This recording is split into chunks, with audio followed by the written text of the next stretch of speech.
Attention. Due to the nature of the films discussed, the Civil Gore podcast may contain adult language and themes.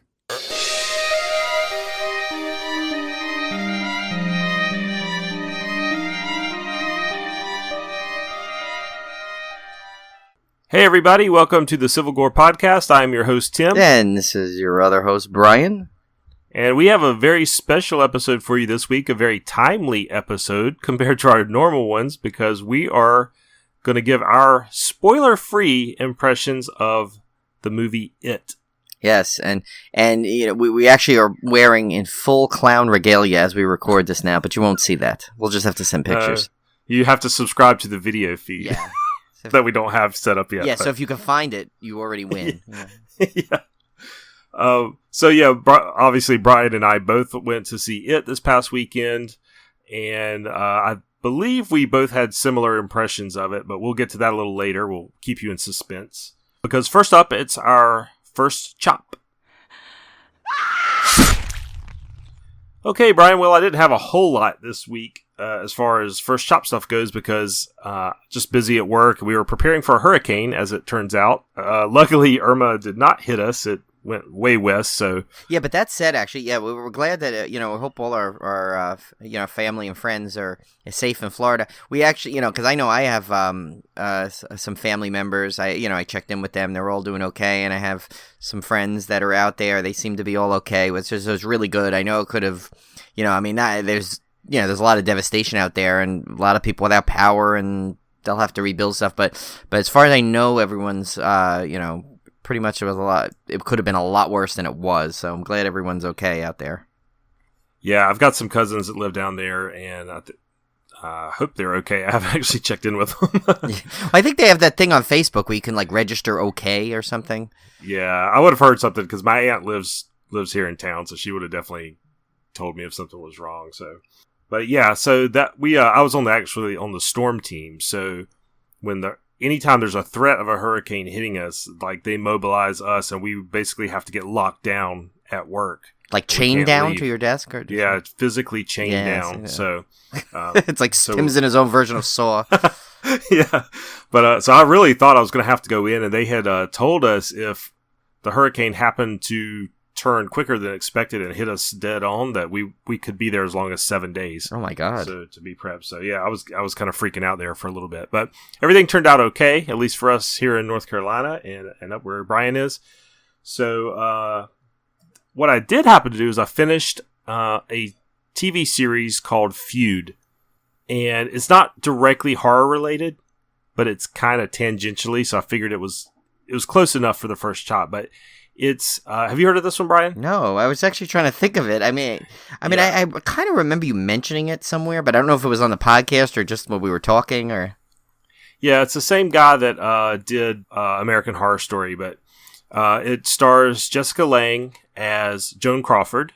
Oh, that. Okay, yeah. I'm sorry. Yes, I do know that now. Now that you said that, okay. Susan Sarandon plays Betty Davis, and it's a depiction of their famous Hollywood feud that went on for years. But at least the first half of the series really centers around the filming of Whatever Happened to Baby Jane, which happens to be one of my favorite horror/thrillers of all time, and one that I really want to cover on the podcast one day. Yeah, we'll have to do that. So it was really interesting. Obviously, it's played for the most dramatic scenes possible. So is it 100% accurate to what actually happened? Maybe not. I don't know. They really kind of upped the drama on it, but it's a lot of fun. Susan Sarandon and Jessica Lange are completely awesome in this series, and it's highly recommended. I mean, it's just one season, kind of a one-off thing. I haven't heard that they're doing another season. Maybe they are, maybe they aren't. But I thought it was just a movie. Actually, I didn't realize it was a whole series. Yeah, it's like an 8-episode series. I think it was 8 episodes. I mean, if they did another one, obviously they'd have to pick different stars because this goes through their whole arc. Right. But yeah, it's definitely good, and especially if you like those actresses and like that movie in particular, and kind of want to see kind of the behind the scenes gossipy side of the Hollywood making of those their movies. It's pretty fun. Yeah. So the next thing I wanted to touch on was, I don't know if you saw this. a lot of people were saying it was funny. They were showing pictures of some people dressed up as clowns when going to see the movie It in theaters. But apparently there were actually some all-clown showings around. I don't know exactly where. I just kept seeing it on social media where people were taking these pictures of just entire theaters filled with people dressed as clowns watching the movie It, which has got to be kind of funny and creepy at the same time. Yeah, and uncomfortable. Yeah, I can't imagine. Wearing that clown. Supposedly that clown, like even like in that Blood Harvest, the Mervo the clown costume looks like that like cheap old school like that old Halloween costume in a box kind of material. Yeah, looked like they were wearing that. So it was some looked pretty like authentic clown costumes, but some definitely looked like they were on the cheap. So yeah, so some of them had like those. Like they had their red nose from Walgreens. Oh, right, yeah. And maybe like a couple of dabs of face paint. I'm like, come on. Yeah, I mean... If you're going to an event like this, you got to put more effort into it than that. Yeah, you need to go like full Bozo or full Pennywise, actually, in this case. But, yeah, so I thought that was kind of an interesting thing. And then I saw this today. Once again, I swear, we got to start giving him like a total credit here. Steve Cohen again, once with some breaking news. Maybe we have to make him like an eyewitness reporter. He could be our video game correspondent or something. Yeah, maybe. He should. So, Steve, when you finally get caught up, even though he's a little behind in the episodes, he doesn't know how many times he's been mentioned. But yeah, he dropped this little bit. He passed this on today that they're making, those basically those pinball games for the consoles. Or iOS has a bunch of them. They're really cool. Those pinball effects. Well, there's a Jaws one coming out. And the trailer for it looks really cool. I posted it on our Civil Gore page, so probably by the time you're listening to this, you've probably seen the post. It is really cool. I even I did send an extra one to our super fan Amanda on that, and she just made a bunch of like shocked face emojis of excitement. Yeah. And because it's really cool, and it sounds like it has like full on dialogue from the movie, and it's really got this cool 3D thing where there's like a quint jumping around all over the place. Yeah, I've got some of the Star Wars ones. Right, those are the ones I have, and they're amazing. Yeah, what's pretty cool is the Pinball Effects series, even though the physics and stuff are very realistic, the tables themselves do things that a real table could not, obviously, like having a 3D animated quint running around and stuff. So it's kind of neat because you get like the authenticity of a real pinball table, but you get to see it do things that you couldn't actually do on a physical version. Right. It's almost like this, like a hybrid of video games / pinball, and they're so fun to play, especially if you have an iPad because you got a full big screen on it. And I think the Guardians of the Galaxy, they made one that was really good too. It was kind of like that, where it had a lot of cool stuff. But yeah, the Star Wars ones are the ones I played the most. But this one, it will be an automatic download when this thing comes out because it just looks so cool. And one thing I wanted to mention, Brian, that was not in the rundown, but I just thought of it when we were talking, kind of not related to video games, but you said something that kind of triggered it. That was, I saw a couple postings of people were starting to post stuff that was coming out for Halloween in the big retail stores like Walmart, Target. Oh, really? Okay. Yeah, and apparently Walmart has a lot of horror mascot shirts really cheap, like for like $7. I saw Chucky and Pennywise and Jason and Freddy and all these ones. So yeah, I'm definitely going to go to Walmart and check those out. And if they have any of those left, I'm going to grab some of those. For a horror icon shirt, you're paying $30 typically, $25-$30 online. Yeah, even on if it's cheap sites, they're even for a cheap Walmart shirt, it's still kind of cool. And then I also saw a post where somebody said that Target has a series of officially licensed Universal Monster Halloween props, decorations, that kind of stuff. Oh, really? So, yeah. So I want to check out Target this weekend and see if I can find any like Creature from the Black Lagoon, which is my favorite. Yeah, well, I'll keep an eye out, too. If you can't find it near you, I'll pick one up for you if I see them near me. And and now that you said that too, when I remember this the night of when it was Force Friday too, recently, where they released all the Star Wars Last Jedi figures. I was there. They had on the way out, I saw the one aisle I went through had these horror icon like little ball figurines. I forgot the name of it, so I'm sorry, but you just triggered it. But they had but you didn't know what you were getting. That's the problem. Yeah, they're sort of like the old Mad Ball, right? It was like that. 80s. Yeah. So, but like there's even another version where they're like these almost like little figurine type things, but you don't know which one you're gonna get when you open the package. So it's like I think it's like $12, and you don't know what you're getting. So to collect them all, you could buy a whole box and end up with 5 of the same ones. So it's one of those like we'll have to do an unboxing video. Right? Yeah, yeah. I should. I'll pick one up and just do it just for the podcast. We'll do the unboxing and watch my disappointment. As with my luck with those things, I will seriously end up with whatever the weakest one is, an entire box of those. Yeah, an entire box of the Mummy. Yeah, right. Probably.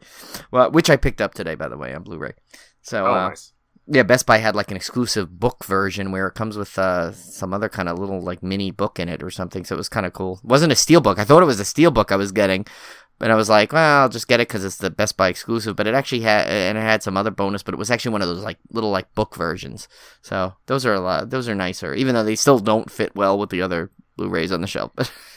Yeah, I'm curious what your thoughts are going to be on that one. So I know, and I think that's something I want to watch pretty soon. Like I might watch it this week, and then like maybe by next show I'll be able to report on it because I'm curious to see that. And I was upset I didn't get to see it in the theater. So.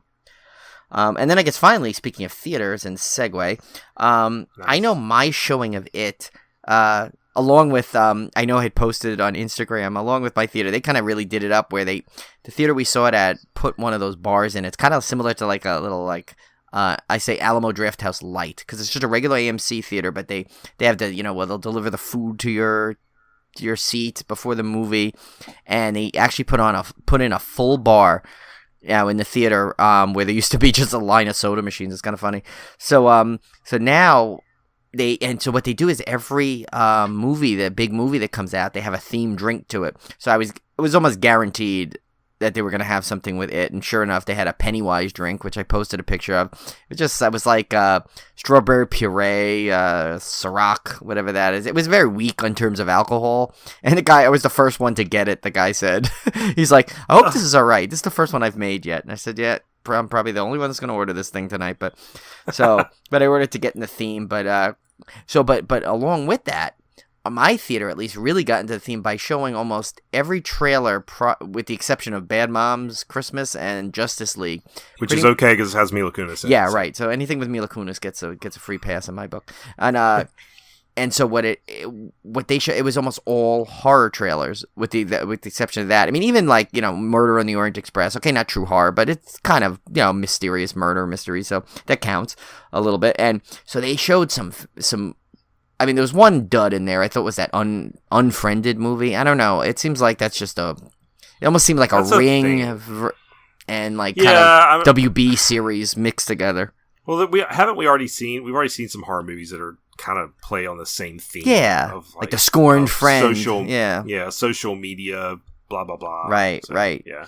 But however, the one I think that stood out. Well, obviously there was Mother. I think yours theater showed that too. You said, right? No, actually, mine did. I mean, obviously, I know what you're talking about. Okay. That's one, and we'll talk about it when we get to the dismemberment. Right. I really wanted to see the full trailer of it. Right. So that was and that was great. The trailer for that, but one of the standouts, they also showed, I think, they also showed the new Flatliners, which I was like, what is this, a new version of Flatliners? Because in all honesty, I didn't realize they were remaking it, and sure enough, I was right when I saw it. But then I think my takeaway for the coolest one was the Happy Death Day, which, if you guys don't know what that is, it's basically Groundhog Day if it were a horror movie, and it looks fantastic. It's like figure that premise so old, that Groundhog Day at this point, and yet someone took now and they just twisted it into horror. So basically, the trailer just kind of dictates that this girl on her birthday, I guess she celebrates too hard, and basically at the end of the day is murdered by this really creepy looking baby mask wearing killer. Yeah. And so it shows her wake up screaming. So basically, through the trailer you get to see that basically she keeps reliving the same day trying to escape the murder. And it just looks like, like one day she you could tell she gets just fed up, and she just like Groundhog Day. It literally is Groundhog Day, but with a horror theme, because one day she's like, I don't care, so she walks out naked into the quad area, and one day she's trying to do all these crazy stunts, because she doesn't care. And so it's pretty. It just looks really cool, and it's like an original of a non-original idea, if that makes sense. Yeah, and it seems like it might have some elements of the Final Destination series, because you don't know how she's going to get off. She doesn't get killed the same way every time. So, yeah, I don't know if the movie's going to be any good, but the trailer was masterful. Like, I love the trailer. Right. And I've seen it a couple of times now. Last night, or this past weekend, was not the first time I had seen it, but it's still just as effective. It was really, really good. Yeah, and it has my pick for one of the creepiest masks in one of the horror movie in history. That little weird cherubic baby looking thing. I don't know what that thing is, but that looks creepy, and I could see that. That's like rivals like the first time I saw the original Michael Myers mask. You know, that creepy weird thing, but. Well, let's just hope the movie lives up to even if it's 3/4 as good as the trailer, I'd be satisfied. Yeah, yeah, exactly. Well, we thankfully have a shorter dismemberment this week compared to last week. Yeah. But we have some good ones on here. These are the Blu-ray releases for September 19th. And the first one up is a really, really good one. Arrow release of Children of the Corn, 1984, the original. You get a new 2K restoration, a new audio commentary, new featurettes, interviews, and Brian, I believe this was your pick of the week. Yeah, it was. Just because, it was definitely one of my favorite horror films overall. I remember when I saw it, it was just that between Malachi and Isaac used to kind of freak me out. Well, do you remember the poster for this one? I remember the one where it was just like the sickle. Right, yeah, it's like the silhouette, but there was a poster, but you could kind of see eyes in the corner. Yeah, yeah. And I remember going to the theater when this came out. This was 84, so I would have been 9, 10 years old. And I remember seeing that poster, and it scared the crap out of me. Just the poster just terrified me for some reason. I don't know what, the silhouettes or whatever. It just really, really scared me. And I guess the Stephen King, I could kind of... Yeah. In my mind, even at that age, I knew Stephen King was associated with horror. And it was years before I watched that movie because the poster freaked me out so bad. Yeah, no, I remember that. That was one of the, the movies that, that actually kind of gave me, creeped me out when I saw it, I mean, as when we get into our It discussion, it kind of has that kind of same theme where it's like, what scares me actually, or what I know is just scary kind of thing. Right. But yeah, this one, I remember that one really creeped me out just because of that Isaac guy. He was he was a kid, but he looked like an adult as a kid kind of thing. That's a weird, creepy look about him. The next one up is Innocent Blood from 1992. And you know how when you used to go in the video rental store, there was always these covers that were instantly recognizable. And this was one, yeah. Yeah, even if you'd never seen the film before, you always saw that cover. And this is the one that I always remember seeing. And I honestly cannot remember if I saw this back in the day. But it's about a vampire named Marie who has a thirst for bad guys. Huh.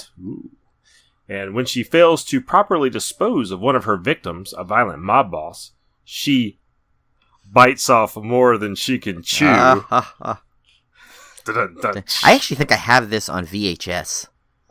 And faces a new immortal danger. So I will give hats off to the writer of that IMDb summary for that little pun there. Yeah, that's a good one. I like that. Yeah, that was Civil Gore quality. Yeah, it really was. Yeah, we might need to get him on as a future writer. Yeah, but this one actually, in a normal episode, I would not have put this one in here because IMDb lists it as action, comedy, crime. Really? And not really horror. Yeah. But because it has a vampire and because I remember it so vividly from my video rental store days, I had to put it in here because I was like, it's got a vampire. It's going in the... Yeah, I mean, vampires got to have... It always has some level of horror to it, regardless. I mean... Plus, I thought it'd be fun to talk about the cover. I mean, I didn't put Love at First Bite in there, and that was a vampire comedy, so... Yeah. And then the next up is a really great one that I've talked about on the podcast before, which was The Devil's Candy from 2015. So is this getting a I thought this came out on Blu-ray once. Is this a new version of it, or? This is the Scream Factory release of it. Oh, okay. And it's out on Netflix right now. So you can watch it for free. I think I will. So, I'm gonna. At some level, I have to start curbing this budget here of movies. If I can start seeing it on Netflix, I think I will. Because I'm looking at some of these ones that I have that I'm like, oh, I gotta get this in review for the podcast, and it's still sitting in its wrapped case. So yeah, maybe and I don't remember. advantage. Honestly, I don't remember if Scream Factory put out the original release or not, and if this may be a reissue. But either way, I would definitely highly recommend checking it out, especially since you can watch it on Netflix. Right, it's really good movie. Yeah, I remember you liking this one a lot. So yeah, and that's it, except for my pick of the week. So my pick of the week this week is the Bates Motel Complete series. My wife and I recently finished this one up because we tend to be a little late on shows after they wrap. It takes us a few months. Since I haven't seen one more than one episode. I think I saw the first episode and that was it. So at least you're way ahead of me. Yeah, but phenomenal series. It great first season. It kind of loses its way a little bit, but it really finishes strong. And I just enjoyed this series from start to finish. Yeah, if you're a fan, you're going to really love this series if you haven't seen it, because what they do is they take the character of Norman Bates, they bring it into a modern era, but they still keep the wardrobes and the cars and everything a little bit dated. So it's kind of one of those where they try to make it a little bit timeless. Oh, I like when they do that.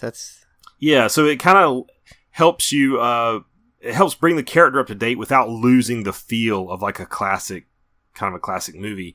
And stars Freddie Highmore is Norman Bates, and he's just phenomenal. Yeah, I was gonna say he looks like he would do. He's always good when he does his roles, and I was gonna say he's got that like innocent but sinister, creepy look. Yeah, to him. They could not have picked a more perfect person to play Norman.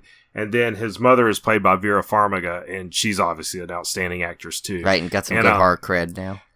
All kinds of cool psychological tricks, because you basically get to see Norman degenerate from normal-ish son to just completely crazy. And then they even tie into the movies a little bit, but with their own spin on it. Oh, that's cool.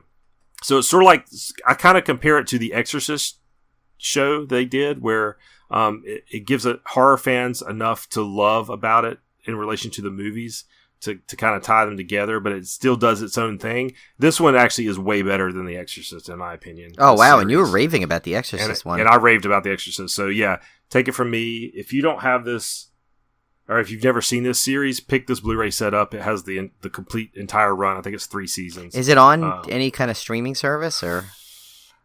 I don't know. I haven't looked, actually, since we ended up watching it just off cable because we kept up with it from the start. But I imagine you could probably pick this setup pretty cheap. Yeah, I have to look for that since it's complete. But yeah, highly, highly recommended.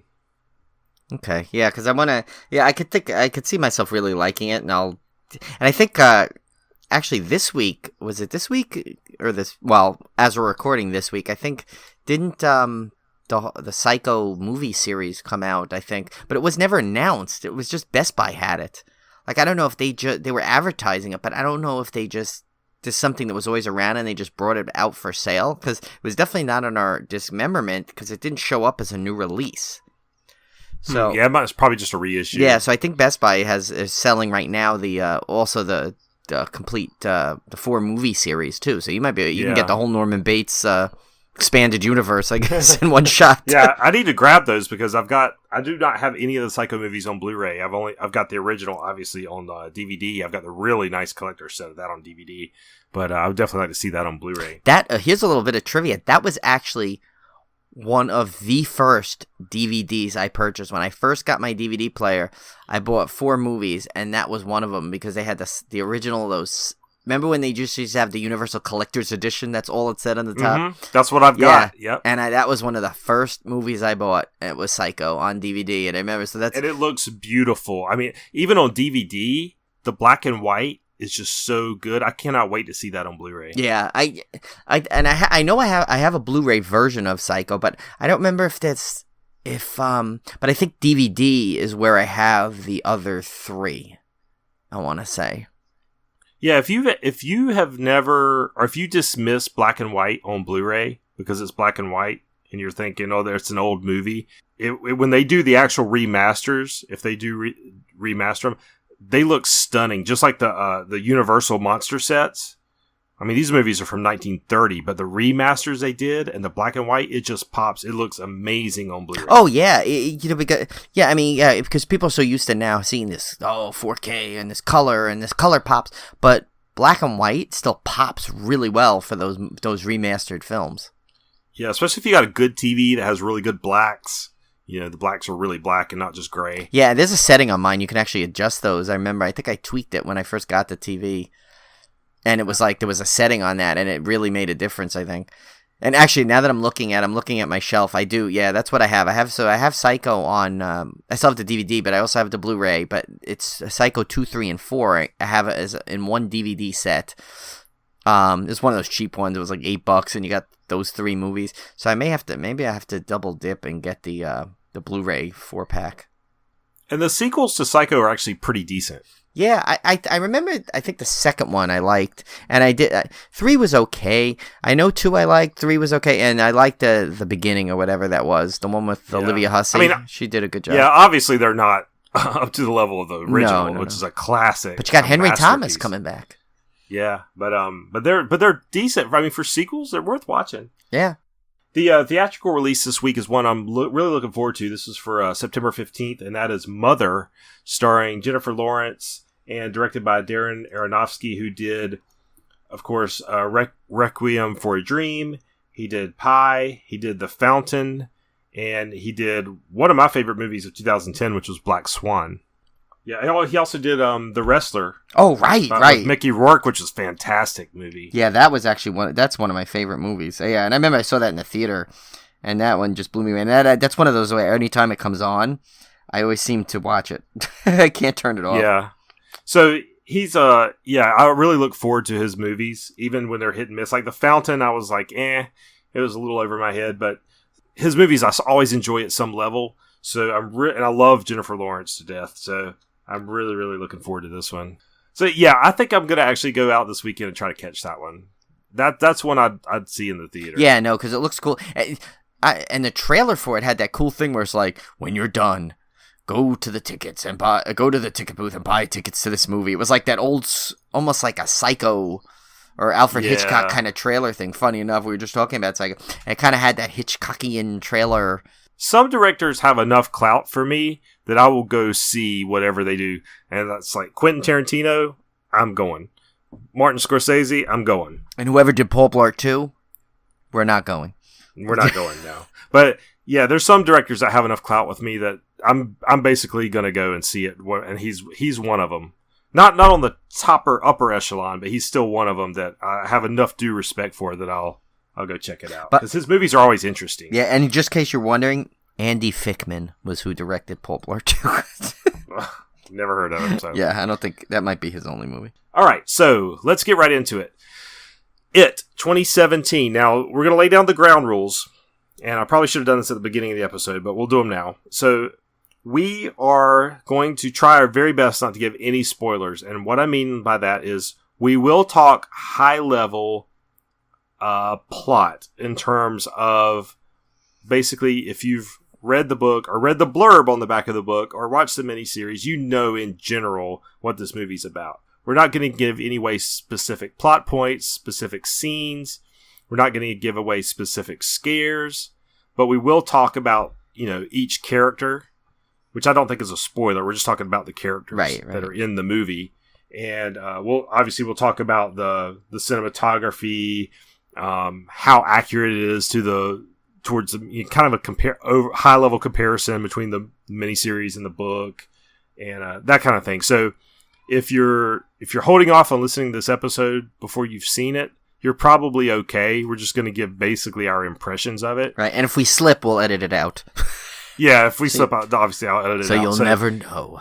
Yeah, so you'll be fine. But obviously, if you don't want to know anything about it, then feel free to skip this episode and come back to it after you've watched the film. But anyway, so this was directed by Andy Muschietti. Wow, you nailed that name really good. Yeah, I was practicing that one. I was going to say, He was the director of Mama, which I enjoyed yeah. on some level, but I didn't like all the CGI in it, which some people may. Right, I like the story, but the CGI was a bit much in that one. It was written by Chase Palmer and Kerry Fukunaga, who was originally right. He was supposed to be the director. Yeah, he was supposed to be the director, so he did the first pass at the script, and it stars Bill Skarsgård as Pennywise, Jaden Lieber as Bill, Jeremy Ray Taylor as Ben, Sophia Lillis as Beverly, Finn Wolfhard from Stranger Things as Richie, Chosen Jacobs as Mike, and Jack Dylan Grazer as Eddie, Wyatt Olaf as Stan. So, thankfully we had some fairly easy to pronounce names in there. Yeah, except I was hoping you'd say Bill Skarsgård like his pirate version, like Bill Skarsgård. Skarsgård. Because that's the way, for some reason, I always want to say it. Not that it has anything to do with this movie or his career, but, you know. Okay, so high level, what this movie about. Of course, it's an adaptation of the Stephen King novel. Oh, wait, this was a book? Yeah. Sorry, that was a bad joke. Okay. Yeah, all right. So it's quite a large book because I'm actually rereading it right now. It says, it's about 1,100 page book if you want to. Yeah, anyway. I've started it, and then there was no way I knew I was going to be done because I didn't want to like rush through it so fast that I was like, feel like I was like speed reader, And remember, like that guy was it Morgan Freeman on Electric Company, speed reader, where he did like that's what I felt like I would have to do to get it done before the movie. So I just said, you know what, I'll just go see the movie. I know what it's about. I know the basic of it. Then I'll just appreciate it the same way anyway, even if I read it afterwards. Well, I'm doing a Stephen King reread anyway, so I figured, I'll just make that the next one, and I'm not going to rush it, try to see it read it before the movie. I'm just going to do it. Who cares? But anyway, so the movie is about, or the book, I should say, and the movie is about a kid named Bill, and he has a little brother named Georgie, and Georgie, unfortunately, is killed / goes missing due to a entity known as Pennywise. Right. The clown, right. So the book is interesting in that it's told mainly from the viewpoint of the adults. So these kids basically have this run-in with Pennywise, and in the book it's back in the 50s. In the movie, that was updated to the 80s. And which is a big key element to why I personally, one of my favorite parts of this movie. So, right. And then nearly 30 years later, they return to confront this evil in their hometown again. Now, in the book, it kind of jumps back and forth. It's told mainly from the adult perspective, but they flash back to their time as kids in the novel. In the original 1990 miniseries, they use the same approach. Right, yeah, they did that whole... But with the miniseries, I think that you can do that. Yeah. And it works. I don't think theatrically that would have worked. So I'm glad they did it the way they did. Yeah, so with the remake, what they wisely, I think, decided to do was it Wisely or Pennywisely?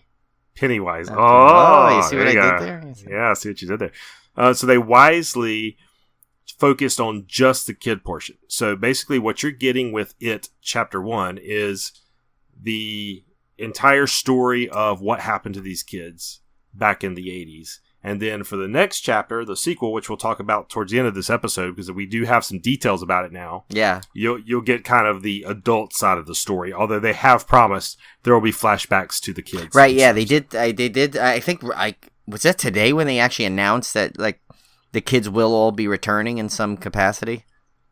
Right, yeah.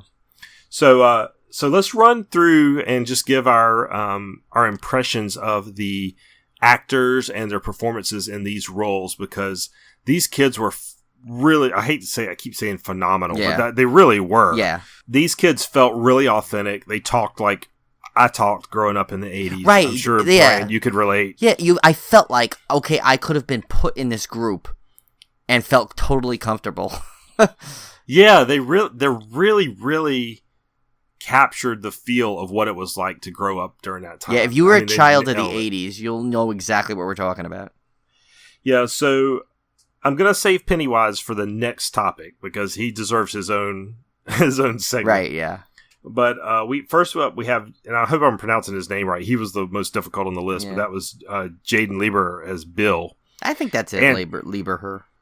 Yeah, and I'm saying Jaden. I'm assuming it's not Yaden or something weird. But so Bill is the heart and soul of the movie, and he is, I guess you could almost call him the leader of the Losers Club, which is this group of friends. That's what they call themselves, and they really needed an actor that was strong because he really carries the movie. He's, like I said, he's the heart and soul, and man, this kid was really, really outstanding. Right, because he had to, I mean, they all do to some degree, but he was one of the ones that, there were a couple of standouts, and we'll get to it as we get there. A couple of the kids had to stand out as almost a dual, like you almost had to see some of their adult personas in their role as still a kid, because they had such heavy stuff to deal with. Yeah, they had to have a maturity to them that, if they did not have that, it would have never played right on the screen. One of the character traits of Bill is that he stutters. Right. Which I found way more believable, his stuttering, than I did the kid in the miniseries. Right. You want to know something? I don't even remember him stuttering in the miniseries. That's how, like, non-consequent. Like, in this, like, and they used his stutter, if this makes sense, appropriately. Like, it's like his stutter wasn't like so out there where it was like, all right, Yeah, it wasn't overdone. Yeah, it was like done the way probably someone would stutter. It was done. Yeah, I mean, you'll hear that theme. I'm sure from us how just authentic. You said that already once, but like how real it felt. Like you almost didn't feel like these kids were actors. You felt like they were like they literally just followed a bunch of kids around. And what I also found phenomenal is these kids have no clue what the 80s was like, other than what they've been taught. You wouldn't know though. Yeah, but they seem like you basically went back, took a time machine, and just plucked these kids out of the 80s because they seem so at ease with everything. Well, especially Finn Wolfhard. Jeez. Yeah, the costume. I mean, the costume. They were wearing the stupid little camper shorts and the tucked in shirt and stuff, the same stuff I wore back in the 80s. And they just seem perfectly fine with it. It's just hilarious to think about. I mean, I gotta imagine what these kids are thinking when they see the wardrobe department come out with that outfit. Yeah. Well, Finn, like we said, Finn Wolfhard, he's probably used to it by now. He's probably has so much 80s, he probably knows more than us at this point. Yeah, probably. Yeah, you're right. Then you have Jeremy Ray Taylor. He plays Ben. Now, Ben is the typical loser fat kid. Right. Let's be honest. That's him. But I loved that in the movie he wasn't just the little fat kid. No, he was strong. Like, he put up with a lot of stuff in that movie. Yeah, he was probably the most bullied out of anybody in this film. Well, in terms of true bullying, like, you could argue that Mike's character got some, but that's more of a he got a lot of like racial bullying in that. Yeah, that's true. But yeah, as far as like just being the picked on nerd guy, and he's so good at it because he also showcases his intelligence and his kindness, and that has to come through in his performance as well. So that is a character that could easily be played very one note. Right. And I just thought he did a fantastic job giving some dimensionality to that character. Right. He's not like, they're like you said, that generic, like fat kid that we've seen in a million movies. And that usually it was played by that kid that played Goldberg in the Mighty Ducks at one point, Right. It was like that, but where it's like, it's one dimensional and he's the same in everything. This needed some, definitely multi-dimensional performance. And this kid gave it. Obviously, you got Finn Wolfhard, who plays Richie. Now, remember, Stranger Things, I believe, was after the casting and some of the production of this movie. So it wasn't like they saw Richie in Stranger Things and went, oh, yeah, we're going to put him in it. Like, he was already going down this road before. I did read something, though, that the Duffer Brothers, actually the ones that did Stranger Things, actually at one point were thought of for this film, but they didn't have enough experience. So it's kind of funny that they ended up taking Finn Wolfhard anyway. Yeah. And I'll tell you, I'll watch that kid in anything now. He's fantastic. Yeah, so he sports. He does differ from his Stranger Things character because he sports these big like Coke bottle glasses in this one. But he's kind of the wisecrack, the class clown, right? And that's different from Stranger Things too, where he's definitely the more sympathetic, right, one, right, the kind of the leader of those kids in Stranger Things. And here he's kind of like just the guy that's always going to crack a joke in the middle of a thing, and he's always got a funny sexual innuendo he's going to joke about, and he's the kid everyone knew. Everyone knew someone like that. I mean, I think I was that kid at one point in some certain groups. Yeah, you know? So he's fantastic because you're going to be instantly familiar with him from Stranger Things, obviously. Right. But because he's playing such a different role from that, it's kind of fun to watch him. But he still has that naturalness in the '80s era that you feel like he's just, like I said, he's just sprung out of the '80s somehow. Yeah, like maybe they cryogenically froze him from the '80s and like released him right when they needed him. Yeah, Richie provides a lot of the humor element of the movie. Some of the release when you kind of need that tension release. Right. Next up is actually I'm gonna save Mike for a second too. Okay. So next up I'm gonna go with Eddie, which is Jack Grazer, and he's really great too. Eddie's character, he's got an overbearing mom who is basically a hypochondriac. Right. Eddie's the germaphobe. He's the one that already thinks he's going to get sick, largely due to his parents. And but he's also kind of one of the most mature of the group because of that. Yeah, but he's almost like this neurotic adult already. Yeah, he seems like a little adult in a kid's body. And ironically, I was watching an interview with Bill Skarsgård, and he was telling a story about working with Jack. And he said that, he didn't have a lot of contact with these kids as Pennywise because they wanted to keep it authentic, the scares authentic and stuff. And so Bill Skarsgård was in full Pennywise makeup, and he was having his first day on set, and his scene was the one with Jack. So he said, he goes through this intense scene, the scary, scary Pennywise clown, and he said Jack, playing Eddie, is crying and blubbering and Bill Skarsgård said, at some point in the back of my mind, I'm going, am I scarring this kid for life? What am I doing to this kid? Is he Skarsgårding him for life? Yes. But he said, then the director yells, cut. And Jack looks at Bill Skarsgård and says, I really like what you did with that character. So he's like, he played himself in this movie.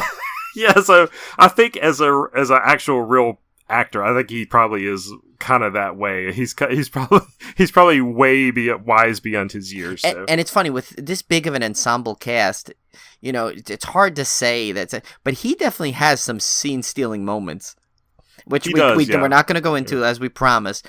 But I'm just thinking of some now and like chuckling because there is some moments where it's just like I remember like in the theater with we had a pretty lively crowd.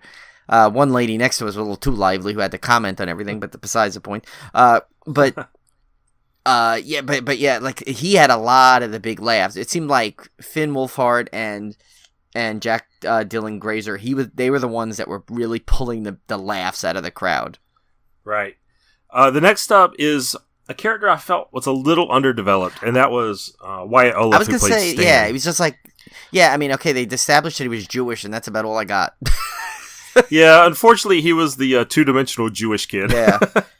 And listen, growing up a Jewish kid, I had more dimension to that. I don't know why they played him that way, but I was about to say, poor Brian, he has to watch another two-dimensional characterization of a Jewish kid. Yeah, I mean, I've seen it so many times already, Yeah, unfortunately, he's it's not that he doesn't have many sequences in the movie because he's always kind of there, but when you've got a couple of class clowns in the terms of Eddie and Richie, and then you've got Ben as the fat kid. You've got these stereotypes laid out, right. But it seemed like all of them got a little more development than poor Stan does. In fact, I think basically by the end of the movie, I felt like I knew most of these kids pretty well, except for him.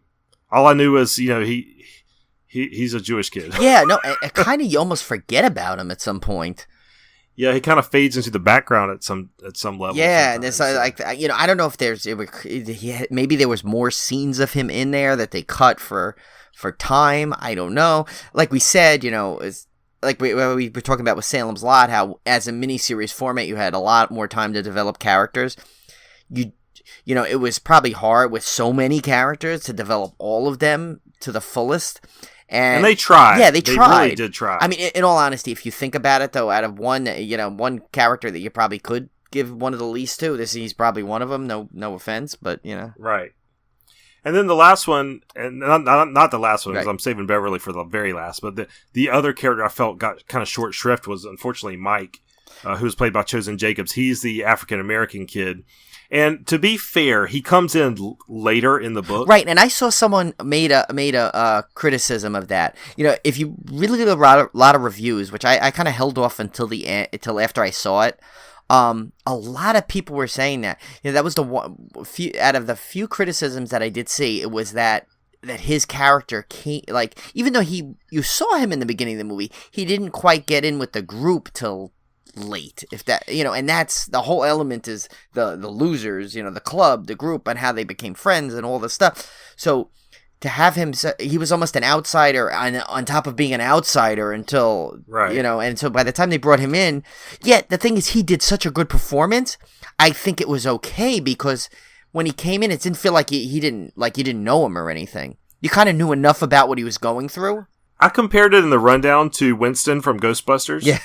Like he comes in late, but you accept him instantly because he's good enough. You know, he's that good that he becomes part of the group, and ultimately he's critical to the story. But I mean, I can kind of understand story wise why his character was the way it was, but I still felt, along with Stan, he was one of the most two-dimensional characters out of the group. Now, when we got the sequel details today, they did make a point of mentioning that Mike's character will have a much larger role in the sequel. Right. Which when they wrote this, you know, I mean, no, it was no secret that this was not going to be the only one, unless this thing bombed. So right. They wrote it intentionally, I'm sure, to be able to play more of him in the sequel. Yeah, so that went a long way towards easing my concerns, because that was the main criticism I had of this movie when I walked out of the theater. Was I was like, there just should have been more Mike, right? But because of his criticality in the book, but I think they will address that in the sequel. Right. So we'll get to see more of his character later on. And then finally, I wanted to save Sophia Lillis, who plays Beverly, for last, because she does such a phenomenal job. To me, this was a far superior portrayal of Beverly than the miniseries, because she's almost a picture perfect idea of the image of Beverly I had in my mind when I read the book. Yeah, and she's another one of those characters that similar to Bill's character, where she's got to play so above her years. I mean, you need a girl that looks that age, but can also play through through a lot of adult themed emotions that she has to go through. And I mean, I said it when I mean, people may think I'm crazy, and I doubt that this will happen, but I went and said to multiple people, I said that is like an Oscar-worthy performance in my book, because she was so like such a powerful role in that movie. And you know, she would, you know, and as soon as she like came on, like, every scene with her was solid. You know, there was not a weak scene with her, and she just, you know, and you know, just the type of character she had. She kind of while it was that group dynamic, she kind of had her own thing that kind of mirrored it at the same time. You know, this you know, I'm gonna, you know, I may be an outcast, but I'm gonna become powerful and take control. Yeah, the thing I really liked about her portrayal is, you know how in at this age the girls are always more mature than the boys right. are, which some would argue that holds true even into your 40s. So, yeah, at least my wife would argue that. Yeah, but anyway, so she has to come in as kind of this way wise beyond her years, mature presence in this group, but she still also has to fit in to this club, and she's also got to play the sex symbol, for lack of a better word, at that age. I mean, because all the kids are like in love with her. Right. So there's a lot of different aspects of her character that she has to portray. Right. and she just is so natural the way she does it. Like, I never once felt that her performance was. I mean, I honestly believe she was that character. Right. And like you said, like, there was a lot of things, and she hit them all. She hit the mark on every one of them. There wasn't like one aspect that she wasn't able to do. Right. So overall, I mean, I think that was why I enjoyed this movie so much, because Stephen, like I mentioned before, Stephen King stories really, really hinge on character. If you don't care about the characters, you're not going to care about the stuff and you're not going to accept and believe what happens to them. Right.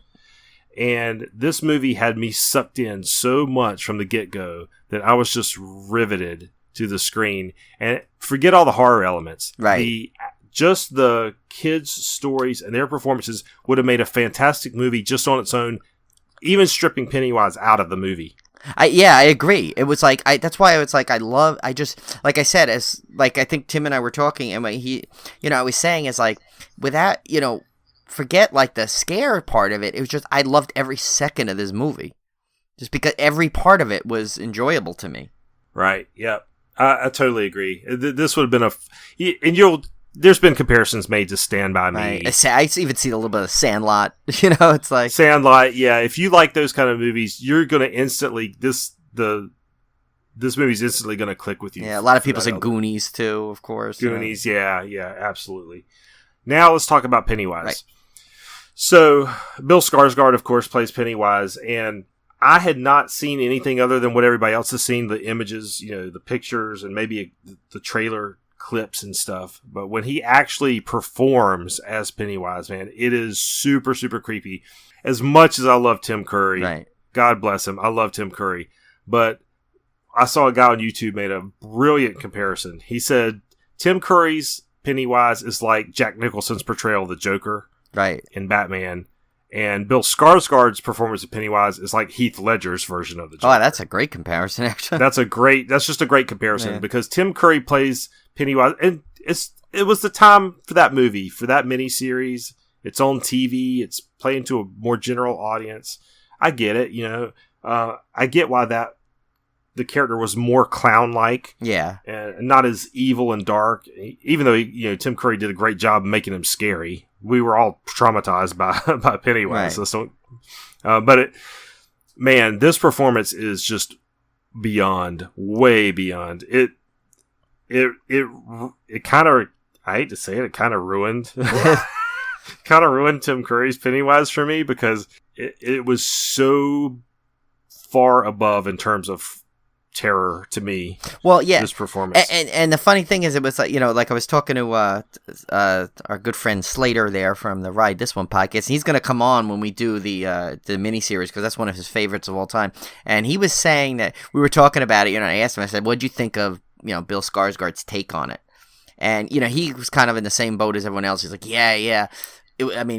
I loved the way he did the character. I loved it different. But he had a great line. He said, he goes, "You had to take it different because you're not going to out Tim Curry." That's true. And so you had to go a different way. But with such an iconic performance, you're always going to get compared to it. And now he made it so his own that they're almost like completely different characters. I will put it this way. He's so good that I actually was a little disappointed we didn't see more of him as Pennywise in terms of like interacting with the kids and talking. I mean, don't get me wrong. There's a lot of Pennywise in this movie. Yeah. So I'm not. According to MTV Weekly, there was too much, which I don't agree with. But yeah, but his performance was so good. I wanted more of him. Like I could have just sat there and watched him just be Pennywise for 2 hours. I'd have been fine with that. So your mileage may vary. If you may think they just showed too much of it, but I couldn't get enough. Well, in Entertainment Weekly's review, they were saying he basically was he was like a Freddy Krueger, and I see why they got to that thing. I think that's kind of like to me, it's kind of like, not that you're comparing Robert Englund as Freddy Krueger. It's obviously one of the most memorable horror performances ever, but it's not fair to just say that, because that shows like, okay, Bill Skarsgård just basically copied him, and that's not what he did at all. No, and I will say, there is one piece, even though they were saying that in kind of a negative way. Yeah. I think they're accurate in terms of he basically established a horror icon. Right, yeah, that's the similarity, if you're going to give a similarity. But the way they made it sound like as if it basically kind of diminished his whole performance, and I didn't like that because Bill Skarsgård deserves so much credit for this role. It's very few times in my life that I've seen a horror icon be born before my very eyes, and this was one of those times. I firmly believe that the Pennywise character from this movie is a new horror icon. Now, granted, you're not going to have It 7, It 8. I know. It's not going to be that kind of a horror icon. That's funny. Slater was even saying, he's like, I hope they do maybe they'll do like an origin film, which would kind of be cool. But I'm like, but if Stephen King doesn't write it, I don't think he'd ever this property is too near and dear to him. They have mentioned the idea of doing a trilogy because of the success. I mean, obviously, money talks. Right. They're going to try to milk this stone dry. What's it going to be though? Like the losers, adults, kids, or something in the third one? Maybe it may be them in the nursing home. Yeah. 27 years after the second movie. And but they're going to have a comedic twist and call it Pennywise-enheimers. But anyway, I hope they don't stretch it too thin. You know what? Like as much as I love it, I don't want them to. As we said, we don't want them to... it's funny, we bring up Freddy Krueger again. As we noticed, as more of the Nightmare on Elm Street has gone on, like, the character just became, like, a caricature of himself. You don't want that. Yeah. No. But I kind of look at it as like a Hannibal Lecter. Okay, I mean, that's worse. So, not to even compare those, because Hannibal Lecter's way far... You don't touch Hannibal Lecter to me. Yeah. You don't touch that performance by Anthony Hopkins, but kind of a similar vein, like when Silence of the Lambs came out, Anthony Hopkins' portrayal of Hannibal Lecter became the definitive portrayal in most people's minds of that character. And I think it's kind of hard because people have such a nostalgic love for Tim Curry. So I don't want to quite say that he just completely just replaces Tim Curry, but I believe he does establish himself as the iconic Pennywise for this generation. It's not going to be a forgotten performance by any means. No, definitely not. We talked a little bit. We talked about the cast. About what I had the rundown was the 80s nostalgia. One thing I was really pleased with is they didn't overly do it. Right. They did put posters up. You had movie marquees. Nightmare on Elm Street 5 in there. Nightmare on Elm Street 5. There's one point where Batman is showing. So they did that, but that was more to establish the timeline for the viewer than it was to hammer on. It wasn't like, this takes place in the 80s. Hey, look, see all the 80s references you can find. Yeah. They really didn't try to overdo it in that respect. They did just enough to keep you grounded in that time frame. There is one Easter egg, though, obviously in the 80s one, in the scene, which I won't give away. You guys can find it yourself. But it's been posted already on social media, so you might know what I'm talking about. But just keep an eye out for another really funny little 80s Easter egg in there. But, because when you see these, anytime you see a show set in the 80s or a movie set in the 80s, sometimes it seems like they make it a point to like put a Pac-Man lunchbox on every coffee table. And there's it's almost like you can't even look away without seeing some pop culture reference. And clearly, I grew up in the 80s. Right. Those weren't necessarily everywhere. You could walk through your house and not see an Alf poster on the wall.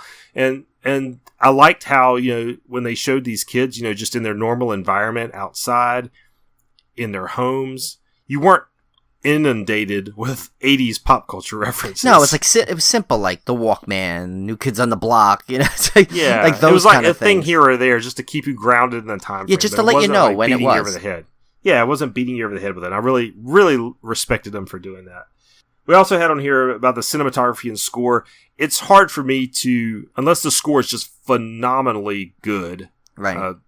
Hateful Eight was one where the score just instantly just riveted me. But unless the score is like just really, really incredible, I typically don't pay a lot of attention to it the first time through a movie. Right. Yeah. Same here. I don't remember it being anything spectacular. Not that it was but like I'm like you. It's like I don't think I paid attention to it because I was so enthralled with the movie itself that I was kind of hanging on every word. So I was. If I go back and see this again, I'll try to pay more careful attention to the score and stuff. Now, the cinematography I did notice was really beautiful. Oh, yeah, that was great, yeah. I saw this in it's on IMAX. It's called PDX, which is our local version, but it's essentially a mini IMAX. It's not like the full 2-3 story IMAX, but it's a larger screen than a normal theater.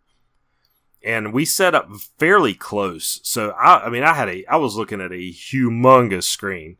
I really got to see how beautifully shot it was and everything. A lot of really beautiful outdoor sequences and even the indoor stuff was really filmed really well. So the adaptation accuracy, I hate to speak too much on because it's hard to give that without getting into spoilers. Yeah, and I didn't read the book, so you would have to take this one anyway. So yeah, and the problem is I haven't read the book in 20 years, so I don't remember most of the book. So I'm a little bit of the way in, but not enough to really talk about it. So I can't really talk about how accurate it is versus the miniseries.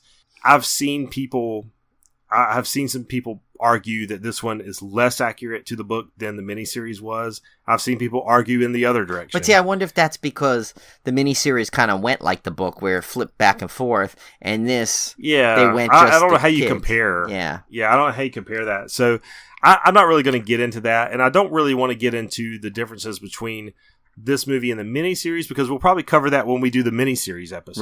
Right. And like I said, Tim and I were talking. I think this is something that I want to we want to revisit again when it does come out on either digital download or Blu-ray or something, where we can go through it. Where by that point we assume everyone will see it. We can go into a lot more details.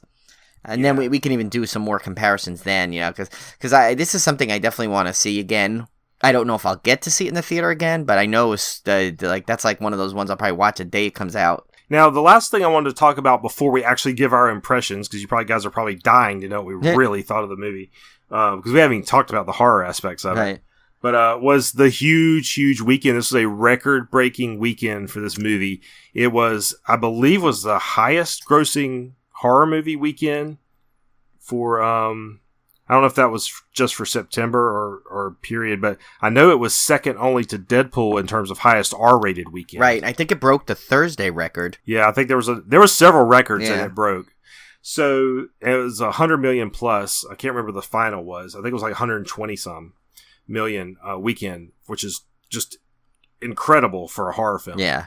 And hats off, like we talked about last week, the marketing was so freaking brilliant for this movie. I mean, and you also got the clown scare thing is hot right now. Stephen King's hot right now. It's just a good timing for this movie to come out. Right, and I was going to say, and you're pulling in people too that would probably not go to a theater to see a horror movie per se, but this one was just so big, it was beyond just an actual horror movie, even though of course it was a horror movie. Yeah, and also, credit to the cast and the writing, and this was top-notch filmmaking. It wasn't this typical schlock that we get shoveled into our faces, as an excuse for a horror movie, which goes to show if you make good movies, people will go see good movies. Right, and it had a lot. It had a lot of pressure going on it because everyone knew it was coming. And they knew it had to, it was one of his most legendary books, and one that people were waiting for years and years. So it had such a potential to be a letdown more than it had a chance to be successful. So think about it on that level, how good it had to be to exceed most people's expectations for this. Right. Now, so the question I had in the rundown was, how does this affect horror movies going forward? Because as we all know, anytime a movie comes out and shatters records, it changes the industry in some way. Sometimes long-term, sometimes it's just a short-term trend. I know with Deadpool, when Deadpool came out and broke every record for an R-rated opening, all of a sudden studios went, holy crap, wait a minute, we can make R-rated superhero movies now. So I'm wondering what the effect is of this film. I've already heard discussion in various articles of people going, holy crap, what's the next book we can adapt? Right. Because if we can do this again and repeat this formula, dollar signs. Yeah. And I even heard people now are trying to they brought back the whole, maybe this will bring Friday the 13th back. Maybe this will reboot Nightmare on Elm Street. They're talking, like that, and at some level, yeah, that'd be cool, but I hope they don't just jump the gun. I'd rather have them just take their time and kind of hit us with big ones like this than just rebooting everything that people know, you know? Well, I mean, Hollywood, they're gonna churn out some clunkers, But let's put it this way. I mean, if you look at Mother, that looks to be really good. That'll continue. That hopefully should continue the horror trend. You got next year's Halloween, which just sounds better and better with the way they're talking about it with Danny McBride, and it's going to be such an interesting twist on that. I'm really looking forward to that one. We got Leatherface. Yeah, Cult of Chucky is getting really good reviews, even though that's going to be I think it's like a direct-to-video. That's not a theatrical release, but that's even getting good early buzz. Right, and don't forget, and that like some of the ones we saw in the trailer, like that Happy Death Day, that looks like to be really good. So I think you're going to start to see a lot of like Tim said, like they're probably looking at every horror book they could possibly find and find a way to adapt it to the big screen. I just hope they can match the quality of this one. Yeah, and I'm sure we've already know there's a Firestarter remake, so I'm sure there's people already going back to the Stephen King well, seeing what movie of his they can remake. Well, we got Gerald's Game on Netflix coming out. Yeah, Gerald's Game. Wow, yeah, he's just blowing up right now. So, but let's talk about our actual impressions of the film. So, I went into this heavily hyped, and I was super afraid that I was going to be let down, because typically when I get that hyped about a film, I'm inevitably come away a little disappointed. And I will have to say this movie exceeded my expectations. It honestly did. Like I said, I saw it on a big screen, and I firmly believe that, especially with horror movies, the setting that you see it in can mean the entire difference between you loving a film and absolutely hating it. And that's why you see such disparate opinions of horror films. I remember when Paranormal Activity came out, people were coming at me saying, Tim, this is the scariest movie I've ever seen in my entire life. Because they saw it in the theater, they saw it with a good crowd, they were totally invested, and to them, that was the scariest movie they'd ever seen. Now, I ended up not seeing it in the theater. I ended up seeing it weeks later, or months later, on DVD in the privacy of my home during the daylight, and I thought it was dumb. I didn't think it was scary at all. But it just goes to show you that setting is everything. It can completely mean the difference between you loving and hating a movie. For whatever reason, seeing this at the time I did on this huge screen, being so immersed in the characters and everything, it totally worked for me. To me, it was one of the scariest films I've seen in probably the last decade, if not 10, 15 years. And I'm not saying that because, as a horror fan, having watched so many horror movies, obviously, stuff doesn't scare me like it would scare a 10-year-old kid. You know? I'm not curled up in a ball, shaking, or anything. Obviously, so when I say it scared me, I'm not saying, on like some primal level, yeah. I was terrified for my life. Obviously, we're not talking about that. But to me, a movie is scary if I feel that tension, if I feel that edge of my seat, if I feel a little rattled from it, if I can see what the filmmaker was going for in terms of that scare, if it made me jump, that to me is a scary film. And that's what this movie did for me. Yes, it had jump scares, and I jumped at those, but I jump at those anyway, so that isn't really a sign of a good film. But the scare sequences that worked, I thought were just super intense. That's the word that came out with the theater. I told Olivia, I was like, that was just intense. And it just worked on me for some reason. Now, I have seen tons of people in online reviews say, I enjoyed the film, but it wasn't scary at all. I've heard people come right out and say that. And I don't have an explanation for it, and I'm not disputing their opinion, because different people have different opinions of what scares them. But for my money, I just completely enjoyed it on every level. I thought it was super terrifying, and I loved every minute of it. I kind of have a lot of the same feelings towards Tim. And the thing is, it's like, yeah, like Tim said, it's like I saw a lot of it, why it was terrifying, but like, yeah, it wasn't that I was scared, because you watch enough movies and, enough of horror movies, things just don't scare you the way they did as you were a kid or when you first see things. But the thing about this is that like I said, I told Tim this. I said, I just loved every second of this movie.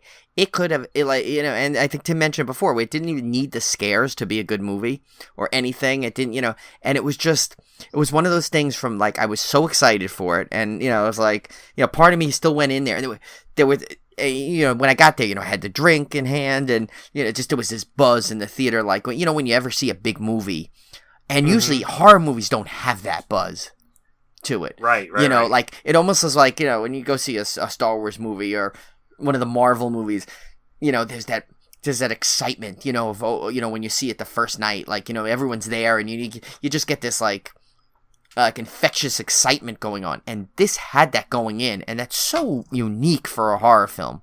Because usually people go into a horror movie, they're like, oh, let's go in, I'll get scared. Or they go in and like they'll grab their girlfriend or wife and like, oh, I want to watch them get scared and laugh. But this was different. This just had the buzz of one of those really cool blockbuster, like, tentpole movies. And so, like, you went in and it's just like, I think I just got captured in it so much that it didn't even have to quote unquote scare me to have the impact it did. I just loved all the characters. I was blown away by the performances. And like I said, Sophia Lillis, I mean, as far as I'm concerned, that was an Oscar-worthy performance, in my opinion. And I love to see, I love the fact that I was going to see, like you had, your words were that, you saw a horror icon to make it. And I'm like, I want to see what he does, because obviously Tim Curry's performance was like, we said Jack Earl Haley had to take on the reins of Freddy Krueger. Right. And he did it in his own way, and it missed. Maybe not to his fault, it was the writing. But this Bill Skarsgård, you could just tell he gave everything he had into this. And he completely made it his own, to the point of where you can distinguish it different from Tim Curry's version without taking away from Tim Curry's version, which is really hard to do when you have such an iconic character like that. And the fact that think about it, you have a whole group of kid actors in this. You have a legendary story, a ton of hype going into it. There were so many chances for it to miss. And as far as I'm concerned, it didn't miss once. It hit everything it needed to.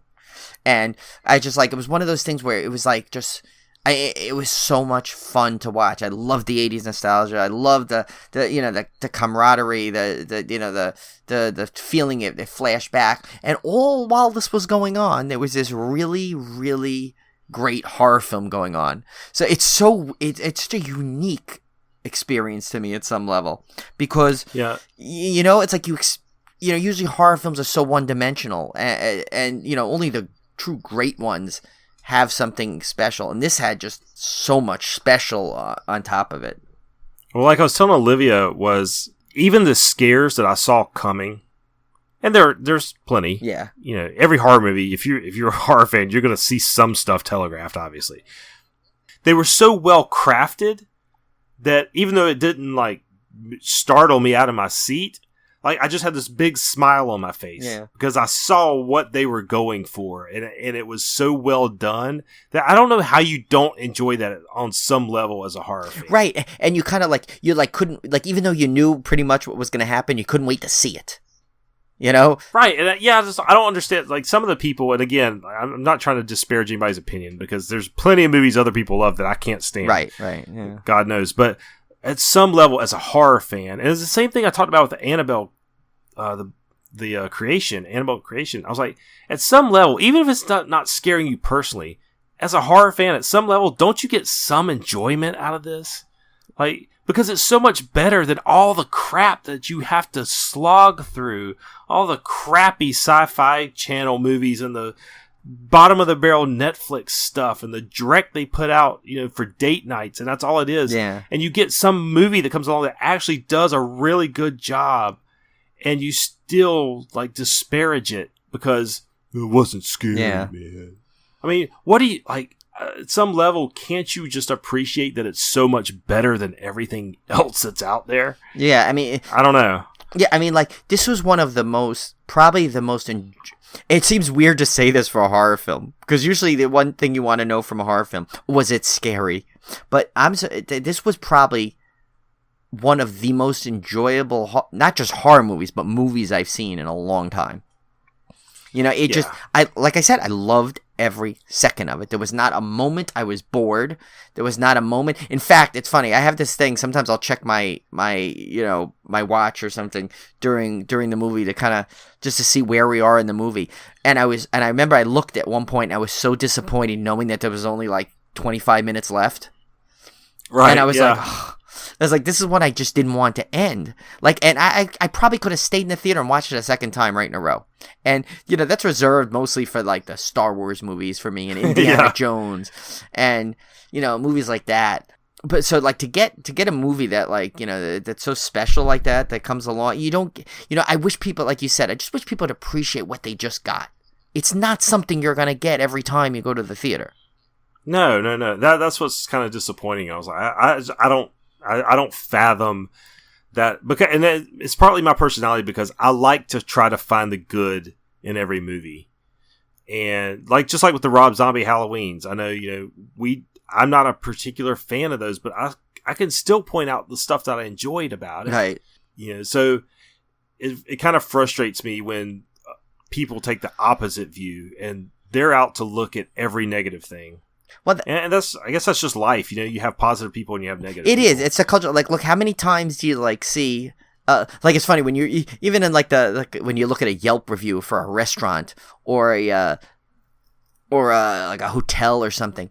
It's funny. I definitely take more stock in the positive reviews, because negative reviews, people get all fired up and they're like, I can't wait and they love to vent.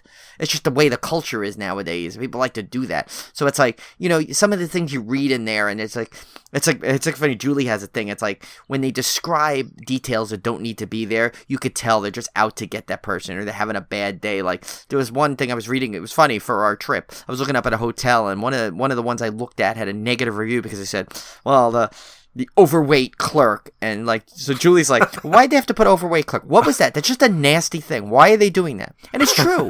Why? What? How did that have to? How is that helpful in a review?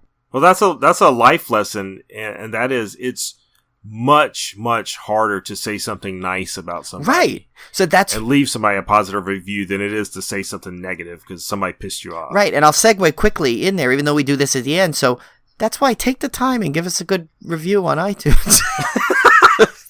Yeah, exactly. There you go. See what I did there? Okay. It's easy to trash this podcast. Yeah. God knows it is.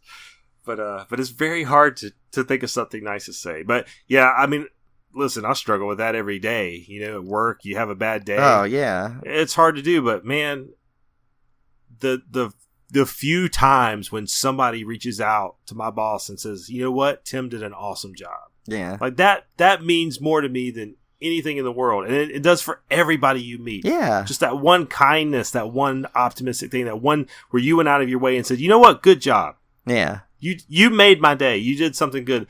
That just means so much than just tearing people down constantly. We need less. This whole country is in the shape it's in, if I may get political for a minute, because of people just whose sole purpose in life is to tear each other down. Yeah. And it's just sad. Like, why can't we just be kind to each other?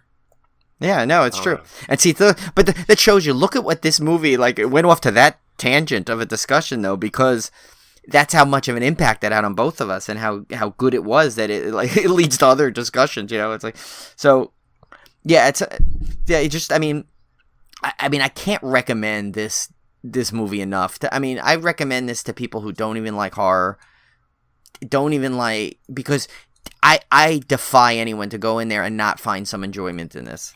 Yeah, well, we'll see. I've read some pretty harsh reviews, but overall, the critics are loving it, and most of the people I've talked to have seen it just thought it was phenomenal. So just trust Civil Gore, nobody else. Yeah, and even, you know what? Even if Tim and I came on and hated it, don't let it, like, don't ruin it for yourself. Like, enjoy what you want. You know, hate what you want, but I mean, you know, it's don't try and affect others with it. You know, don't go you know, I mean, some people just, like we said, just people love negatives. You know what? This movie is just too good to just go out and enjoy it. You're really gonna just be hurting yourself if you try to, you feed off one of the negative reviews of this and don't go see it for yourself. And I would definitely recommend seeing it in the theater. Oh. I think this is a movie that is more effective and will be more effective in the theater than on home video. I really do. Yeah. One funny thing actually at the end, so like I had a pretty good crowd that actually, you know, when the movie ended was one of those full theater applause things, which I happen to love. I love when they do that. Yeah. And but funny, the woman next to us, like literally, poor Julie, she was right next to her, and this woman was there with her. I think she was probably like I don't know. Actually, I couldn't see. It was too dark to tell. But she sounded like a teenage kid. I don't know. And she was the mother kept commenting on everything, like oh my god, you know, one of those people that have to. And it wasn't distracting enough because, like I said, I was so immersed in it. But at the end, when the movie ended and the credits rolled, and I was sitting there, I was partly hoping there was like a cool like after credit scene, which there wasn't. But so there, I'm saving you guys 5 minutes of credits if you don't want to. But anyway, and so I remember that the ultimate comment they made. The woman goes, "Oh, so I hear this is just like the Hunger Games, where they're gonna make other movies of it." And I'm just like, what kind of like comment is that? You know, it's like everyone knows that there's another one. Let's go to our beer pairing. Yeah, you had a pretty good one this week. Yeah, so it was challenging to find because I was trying to find something. You know, obviously I went right for something themed to clowns, but the only ones that kept coming up was clown shoes, and that's not in Maine. And I was trying to stick to our Steph-tember rules of trying to get everything from Maine. And it's so funny, I kept going through all the different breweries, literally one at a time, trying to find one that triggered it. And I finally doubled back to one of my favorite breweries anywhere, not just Maine, is the Maine Beer Company. And I guess they had a release I didn't catch on there because it's relatively new. I don't know if it's limited or not, but it's called Woods and Water IPA. And just knowing the story of it, you know, obviously there's the sewers and there's the woods. So, hey, that works. Woods and Water IPA. Yeah, and that works. They actually had a little, it's funny, they did a little thing in there. They used Maine-grown barley and wheat, along with generous amount of hops with flavors and aromas of pine, citrus, reminiscent of the outdoors. So it says, cheers to Mother Nature as all she provides us, was their little slogan there. So yeah, if you're ever in Freeport, Maine, definitely go check out the Maine Beer Company. They have a great brewery there and a ton of good stuff. So that was our beer pairing of the week. As challenging it was, I did come through. I did not give up. Brian never disappoints with his beer. Just like the Losers Club, I forged ahead. Yeah. Our trivia question this week, we mentioned writer Cary Fukunaga was originally going to direct the adaptation of this film.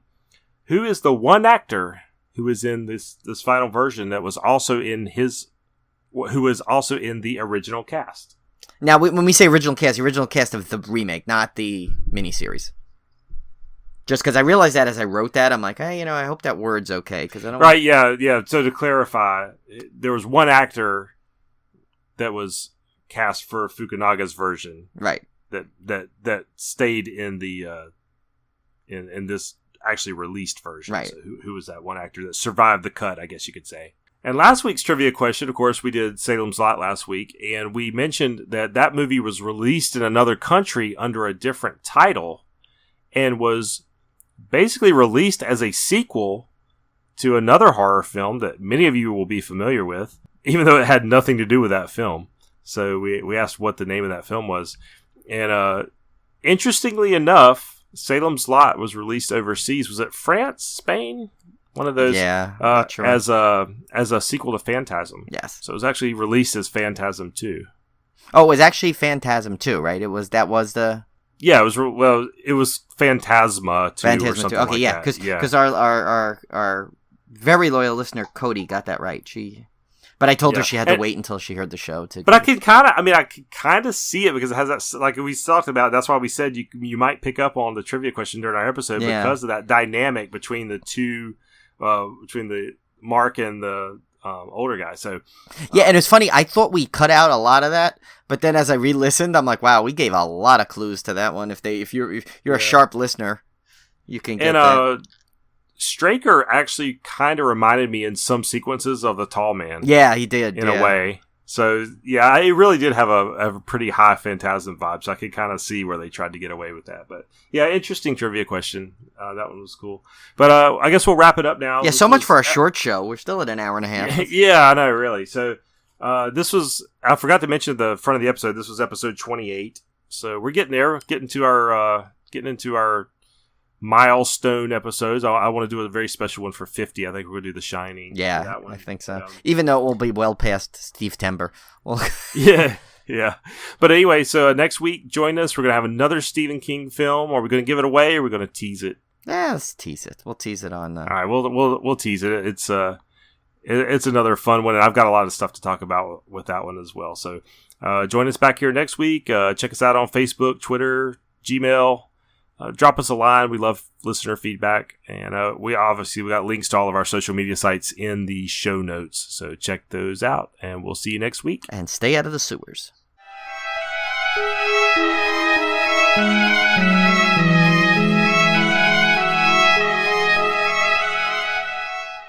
You'll float too. You'll float too. You'll float too. You'll float too. You'll float too. You'll float too. You'll float too. No!